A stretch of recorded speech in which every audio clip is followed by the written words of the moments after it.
नमस्कार बच्चों, संस्कृत की क्लास में आप सबका स्वागत है। आज फिर हम एक नया लेसन लेकर पाठ नंबर 7 भारत जनता हम ये पाठ लेकर आज मैं आपके सामने आई हूँ। इस कविता को ध्यान से सुनना है सभी ने। ये कविता जो है आधुनिक कवि कुल शिरोमणि डॉक्टर रमाकांत शुक्ल द्वारा रचित भारत जनता हम से ली गई है।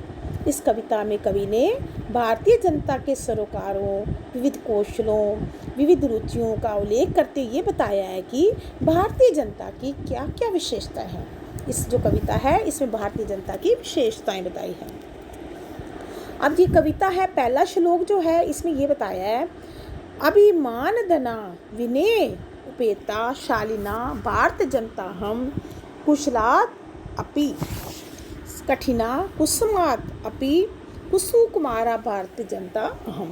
इस कवि में फर्स्ट श्लोक में ये कवि ने ये बताया है कि मैं अत्यंत जो अभिमान धना क्या होता है, स्वाभिमानी, विनयोपेता विनम्र, शालीना अच्छे आचरण वाली भारतीय जनता हूँ।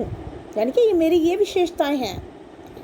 कुशलात् अपि कठिना कुसुमात् अपि, इसमें ये बताया है कि मैं कुशल क्या होता है, वज्र मतलब पत्थर की तरह की चट्टान की तरह कठोर, वज्र की से भी मैं अधिक कठोर हूँ, और फूलों से भी सुकोमल मैं भारत की जनता हूँ।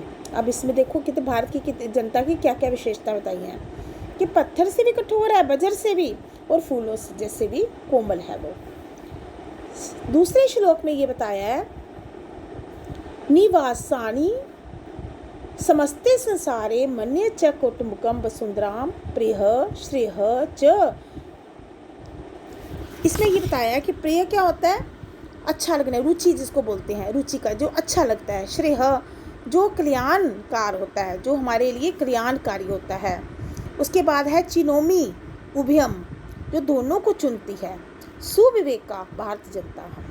इसमें ये बताया है कि मैं जो भारतीय जनता है जो है भारत की संपूर्ण विश्व में रहती है, यानी कि पूरे संसार में है, निवासिनी समस्ते संसारे, सारे संसार में रहती है भारतीय जनता, और कुटुम्बकम वसुंधराम, और सारी पृथ्वी को अपना परिवार मानती है। कुटुंब क्या होता है, परिवार, और वसुंधरा होती है पृथ्वी, सारी पृथ्वी को अपना परिवार समझती है। प्रिय जो अच्छा लगता है, यानी कि मैं रुचि तथा श्रेय कल्याण दोनों को चुनती हूँ। ठीक है, रुचि को भी और जो अच्छा लगता है उसको, जिससे कल्याण होता है उसको भी चुनती हूँ। सुविवेका विवेकपूर्ण आचरण करने वाली मैं भारत की जनता हूँ। अब दो श्लोकों में देखो, आपने देखा भारत की क्या क्या विशेषताएं बताई हैं। अब आगे देखो, थर्ड श्लोक है जिसमें ये बताया है, विज्ञान धना अहम ज्ञान धना साहित्य कला संगीत परा। अब देखो इसमें आगे है, अध्यात्म रूपी अध्यात्म सुधा तटनी स्नाने परिपूता भारत जनता है हम।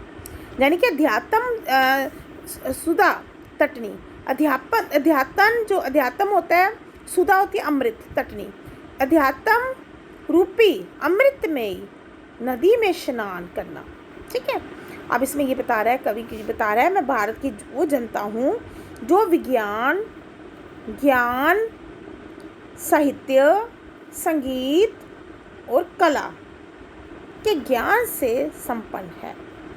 मैं वो भारत की जनता हूँ जो ज्ञान, विज्ञान, जिसमें साहित्य, संगीत, कला, ये सारी क्वालिटीज़ हैं, ज्ञान से संपन्न है ये भारत की जनता। आगे वो कवि कहता है कि मैं अध्यात्म रूपी सुधा, यानी कि जो अमृत सुधा थी, अमृत रूपी नदी में स्नान करने से पवित्र हो गई है। वो भारत की जनता हूँ जो अमृत रूपी जो नदी में स्नान करने से पवित्र हो गई है।